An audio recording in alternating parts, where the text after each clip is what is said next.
Again, just want to thank everybody for taking the time to be here today and for giving us this opportunity to meet with you, to talk about the project, and to share our early findings with everyone. We're really looking forward to the discussion later on this afternoon to hear your interpretation of what we're seeing and to hear discussions and ways forward from this. So I'm just very briefly going to give an overview of the project, and then you'll hear from the rest of the team some of our early findings.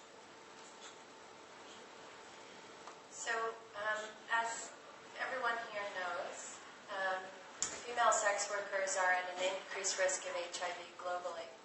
And as Jamie talked about in his introduction, there are some challenges faced by HIV prevention programs that are delivering services to female sex workers. And I've just highlighted two here. And that the first is that women who are engaging in formal sex work don't necessarily identify as female sex workers. And the second is really thinking specifically about the challenges that programs face in providing services to new and to young female sex workers. And that's not a challenge that's unique to one country. It really is something that we've heard about from program partners around the world. The other, as you heard Jamie speak to, is that we are seeing more and more, there's a high prevalence of HIV among young female sex workers specifically. And so with that, we really wanted to try to understand what was happening systematically at that early stage of infection. And so we developed this project together in partnership. And as Olga mentioned, it has a very long title, but we refer to it as the transition study. The goals of the project are to understand the factors that are influencing HIV risk, that are really driving the risk during two critical periods of time that we talk about. So the first is what we refer to as the transition period, and that's the time when a young girl or a young woman makes her sexual debut or has her first sex, until some, not all, but some may enter into sex work and begin to self-identify as sex workers.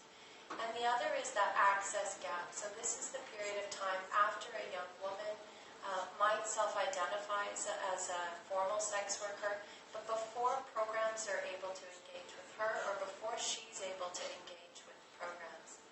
And what we want to try to understand is the risk of HIV during those periods of time and what's driving that early risk.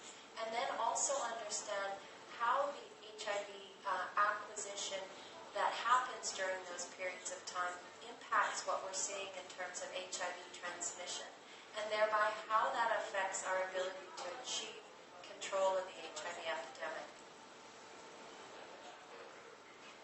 And so Jamie really already spoke about these, but I just want to highlight them again because I think there are three really important aspects to this project when we're thinking about HIV and hepatitis C acquisition, specifically here.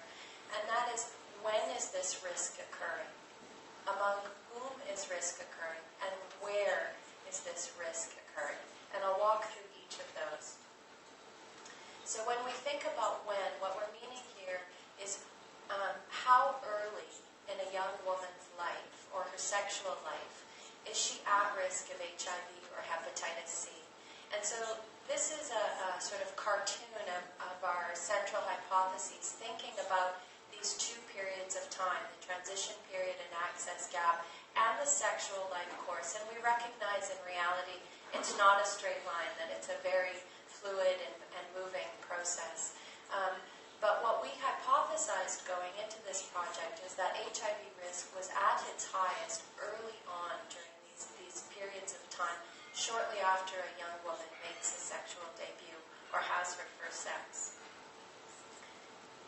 The second is thinking about the who. So we've heard a little bit already about the importance of understanding the risks of young women, and we know that there are important vulnerabilities for HIV, STI, and hepatitis C among young women, and some of those are socio-behavioral. So we know from evidence that intergenerational relationships are important, early sexual debut is important, gender-based violence is important in terms of influencing HIV risk and vulnerabilities.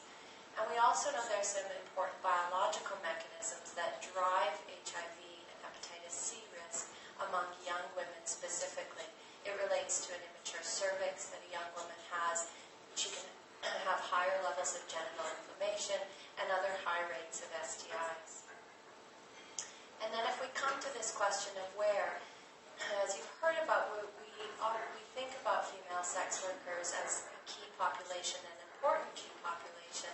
But for this project, we wanted to expand our thinking a little bit more to really begin to think about what is it about that risk context, or those places or those spaces where women are coming together. What is it about that that is influencing what we're seeing with early HIV risk? And this is where we start to think about the congregation of not only female sex workers, but other young women engaging in transactional sex or sex in exchange for other goods or money, and where other women engaging in higher risk casual sex come together. And what is it about that place or that space that's really important in driving risk? So very briefly, our study design, and you'll hear more about this, so I'm not going to go into the details of it. But we started by doing a mapping and a population size estimation. And that was really important to then shape our sampling frame so that we were very systematic in where we were going in order to recruit participants for this project. We did a biological and behavioral study, and we followed that with a series of interviews to try to understand what was happening in the context in greater detail. We started in our mapping in September to November of 2014. We then did our biological and behavioral survey from July to December of 2015, and the interviews followed shortly after. We had for the project an overall sample size of 1,800 women. As you saw in the title, it was a multi-country project. We did this study not only in Dnipro City, Ukraine, but we also did this project in a coastal city in Kenya, Mombasa. And so each site had 1,800 participants that we were recruiting, and it was a young population. So we recruited women who were between the ages of 14 to 24 years. And we had 3 groups, and you'll see some of the findings broken down by these 3 groups. So our first group were young women engaging in casual sex, so not engaging in transactional or formal sex work, but engaging in casual sex partnerships. Our second group were those young women who identified as engaging in transactional sex, but did not self-identify as formal female sex worker. And our third group were women who identified as formal female sex workers. We had I know this is a bit difficult to read, but we'll just walk through the high points. We had a framework that guided a lot of the survey development and the interviews that we did that tried to understand things from a very sort of distal or high level when we think about how does the broader geography or economy influence what might be happening in terms of HIV or STI or hepatitis C risk, to thinking about more intermediate factors that influence risk, including law enforcement, the organization of sex work, how that influences the sex worker population or the client population, and then coming to closer factors that we think about women's experience of violence, their perceptions of stigma, alcohol, and drug use, and then how that shapes what's happening at that individual level in terms of her own practices, her ability to access services, and her own biology, and how that leads to HIV risk, and how then that shapes transmission at a broader level. And with that, I'm going to finish, and again, just really want to acknowledge our large range of partners, many of whom are here today.